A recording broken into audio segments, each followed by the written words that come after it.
Alright everyone, and welcome back to another exciting episode. I'm somewhere past Juja, some 37 kilometers from Nairobi city, at a place called Darugo, quite popular for building stones. I'm sure almost all stones used to build houses around the cities come from this place. But that's a story for another day. We have a very special destination for today. A small town that goes by the name Witeithie, that is in the outskirts of Thika town. I don't know whether you can see it. It is right in front. You can see some civilization at a distance, something like 1 kilometer from here. That's Witeithie.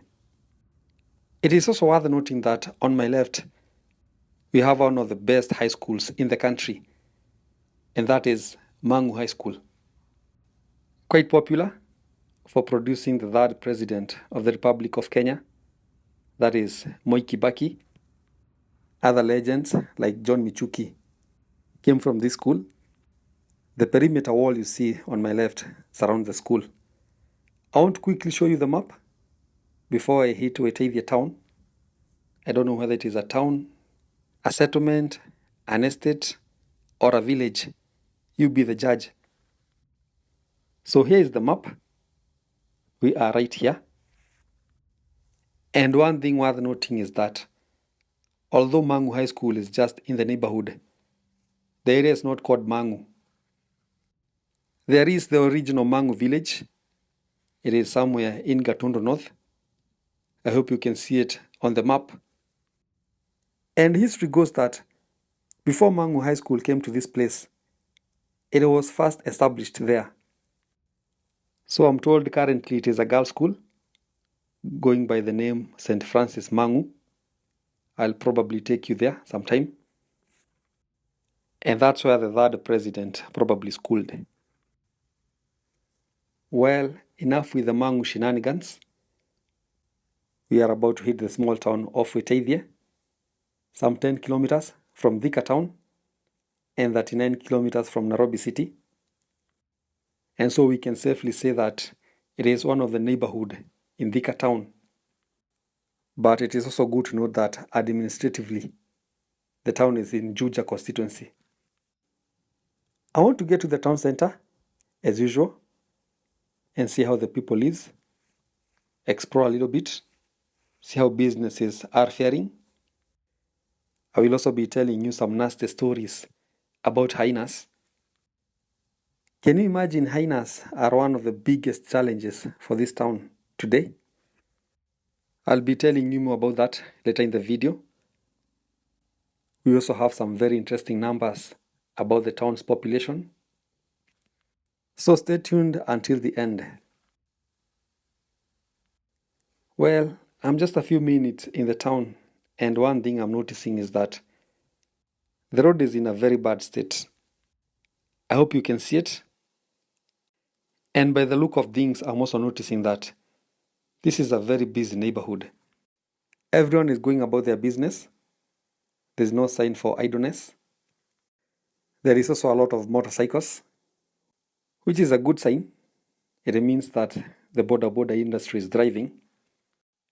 But before I hit the town center, I really need an honest answer from old-timers who come from this place, or those who have ever lived here. How hot is this place?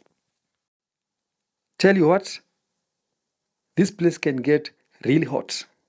Trust me on this. We are still on April 2025, and this month is known for the longer rains in Kenya. But it feels like the temperatures are above 40. Well, I used to think most old-timers like myself were only concerned by the cold weather because of the joint issues and some other conditions that come with cold weather. Actually, I have a lot of comrades writing to me and telling me how they can't survive in areas like Nyandarua, although the place is quite beautiful and affordable, just because it is very cold. But I think I was mistaken. Honestly, I feel like hot places are not for old-timers either. So how hot is this place? Is it for today? Or it is always like that? Just write to us on the comment section down below, and we will appreciate. Well, I'm almost getting to the town center, but the road is a bit chaotic. It is quite busy, and it seems to be like a single lane. I don't know what happened to the other lane. And it seems like a young man from the town has just decided to help his grandfather. I'm sure he's like, who is this lonely old-timer speaking to himself in the car? He is also sweating profusely. I'm sure he thinks I'm suffering from some conditions that come from old age. Thank you, son, for your hospitality. As you see, the town is all busy. It's about 12 noon, and everyone is going about their business. And by the look of things, businesses are doing quite well, which is one of the advantages that comes with high population. Well, I'm just relaxing somewhere in the town center, just observing things. And so far, so good. The main road is just behind me, and I'm about to reverse and hit the main road. I want to go deeper into the estate and see how the people lives. But before then, let me take this opportunity to welcome you to our YouTube channel, Village to Town TV, which is a channel that is dedicated to continue showcasing beautiful villages, towns, and cities across the continent of Africa. Make sure you subscribe to the channel. It is absolutely free, but means the world to us. We also do some private videos in private areas. Like some people hit me up when they want to see their home villages or the small towns they grew up, for memory purposes, of course, just to see how their childhood neighborhood is faring, or the town where they started life. Just hit me up with your proposal on my WhatsApp number, which is on the screen, and we will talk. I'm back to the street, ready to go deeper into the neighborhood, in this beautiful neighborhood of Witeithie. For those who don't understand the local language used by many here, which is Kikuyu, the word Witeithie means help yourself. And I have heard a lot of theories explaining the source of the name. And one of the popular theories is that in the 70s and 80s, most public transport vehicles plying between Nairobi and towns in Mount Kenya region, you know the town is along Thika Road, which serves most of the Mount Kenya towns, especially in counties like Nyeri, Murang'a, Embu, Kirinyaga, Meru, and even Laikipia. This is the route. Also vehicles going to the eastern part of the country, the northern part.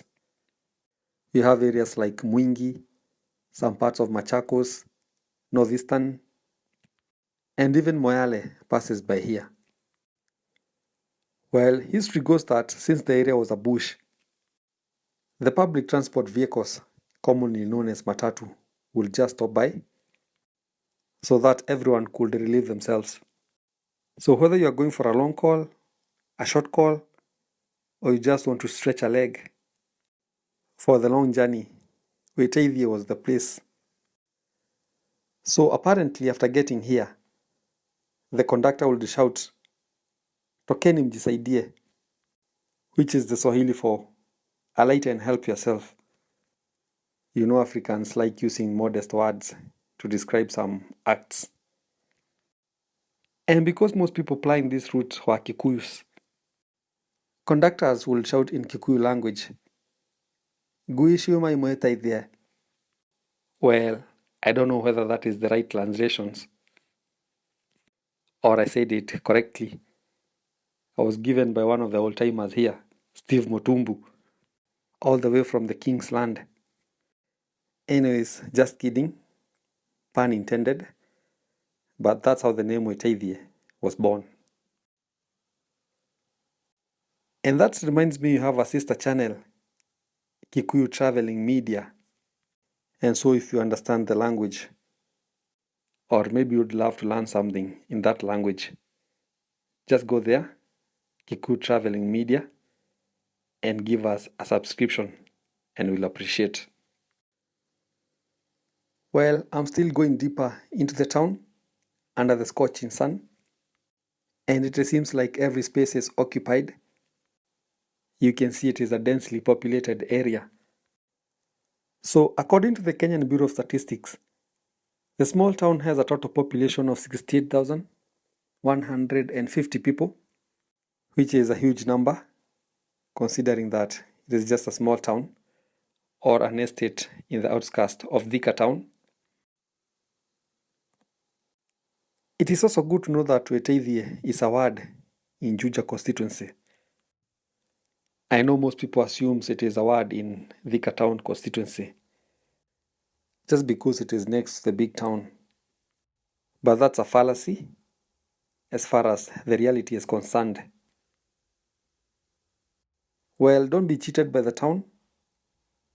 The extended ward is sparsely populated, a problem that comes with some unique challenges, such as the feared human-animal conflict. And one animal involved in this whole fiasco is the hyena. So, according to the Kenyan Bureau of Statistics, there are 805 people living in a square kilometer here in Witeithie. So, in terms of gender distribution, the two main genders are almost equal. And I said the two main genders because the government introduced a third one in the last census, that is the intersex, which are people born with two sex organs. And so in Witeithie, the males are the majority at 50.1%, while the females come second with 49.9%. In terms of the intersex, there are only 5 in the entire ward.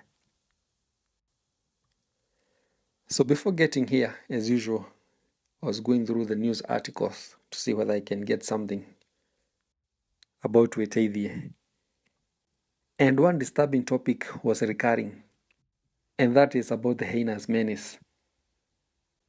Well, this was the first article I saw, and I must tell you, my heart was totally shattered. I really have a soft spot for kids. They are my weakness. I think it is a natural instinct that comes with old age and parentage. And the fact that the boy was only 10 when he was mauled by a family of hyenas, that was really bad. Also considering that this is an urban area, that was not expected. That single incident took place sometimes last year, and while digging further into the news journals, I found more than 10 cases.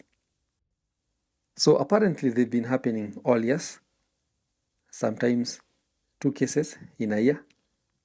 For instance, I spotted 3 cases in 2023, and the majority of the victims of these animals are children and drunkards. So the drunkards part got my attention since they are the majority. And just imagine you are coming from the bar next door. You probably had 3 or 4 beers, or even changa, whatever, and you are alone. It's around 1 or 2 a.m., the devil's hour, and you are busy singing Mau Mau songs, which are quite popular around this place, or even circumcision songs, reminiscing of how brave you are that fateful morning in that cold river. And all of a sudden you meet this group of hyenas, and they devour you alive as you watch. I'm told hyenas don't have the tendency of killing their prey. They just proceed to eat you mercilessly. A very sad state of affair. Well, I hope the relevant authorities are doing something about the issue. But in the meantime, I want to hear your story about your encounter, or a story you have heard about a human encounter with a wild animal, especially hyena. Also for Witeithie people and surrounding areas such as Makongeni and Juja Farm. Tell us on the comment section whether these stories about hyenas killing people are true. I want to quickly check at the real estate segment before I take you further deeper into the neighborhood. And one thing I realized about land for sale in Witeithie is that most plots are very small. Well, most plots for sales were measuring 40 by 60, 30 by 60, and were quite expensive. For instance, I saw 30 by 60 going for 3.7 million Kenya shillings. I also saw 40 by 60 going for 2.7 million Kenya shillings. I know you are wondering why the bigger one is a bit cheap than the small one, but it all depends on the location. I want to turn right. There's a small road on my right. I don't know whether you can see it. And so I can take you deeper into the neighborhood and see some of these empty plots that are up for sale. And going by the kind of buildings investors are putting up here, like these ones you see in front, I'm sure you see the reason why a 30 by 60 will fetch such amount. Well, let me leave it at that. My friends from Coast will tell me mengi sumu. And make sure you watch the video until the end. And please don't forget to subscribe to our YouTube channel, Village to Town TV, a channel that is dedicated to continue showcasing beautiful villages, towns, and cities across the continent of Africa. Also like the video so that it can be recommended to as many people as possible, and smash the notification bell so that every time we post, you'll be among the first few people to be notified. Also keep the conversation going. Tell us what do you think about Witeithie. Will you consider living here? And if you come from this place or you have ever lived here, leave a comment or two about your neighborhood. Also, don't forget to check out our sister channel and subscribe, Kikuyu Traveling Media. Thank you.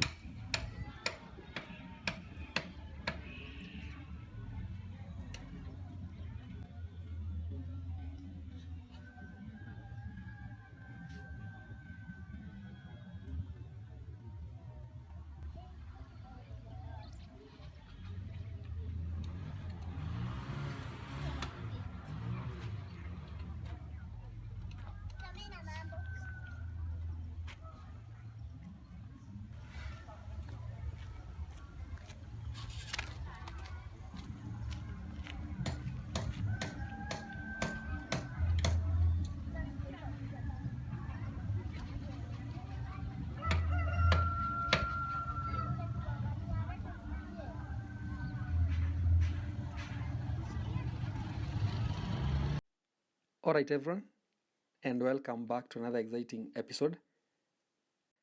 I'm somewhere past Juja, some 37 kilometers from Nairobi City, at a place called Darugo, quite popular for building stones. I'm sure almost all stones used to build houses around the cities come from this place. But that's a story for another day. We have a very special destination for today. A small town that goes by the name Witeithie, that is in the outskirts of Thika town. I don't know whether you can see it. It is right in front. You can see some civilization at a distance, something like 1 kilometer from here. That's Witeithie. It is also worth noting that on my left, we have one of the best high schools in the country, and that is Mangu High School. Quite popular for producing the third president of the Republic of Kenya, that is Moi Kibaki. Other legends like John Michuki came from this school. The perimeter wall you see on my left surrounds the school. I want to quickly show you the map before I hit Witeithie town. I don't know whether it is a town, a settlement, an estate, or a village. You be the judge. So here is the map. We are right here. And one thing worth noting is that although Mangu High School is just in the neighborhood. The area is not called Mangu. There is the original Mangu village. It is somewhere in Gatundu North. I hope you can see it on the map. And history goes that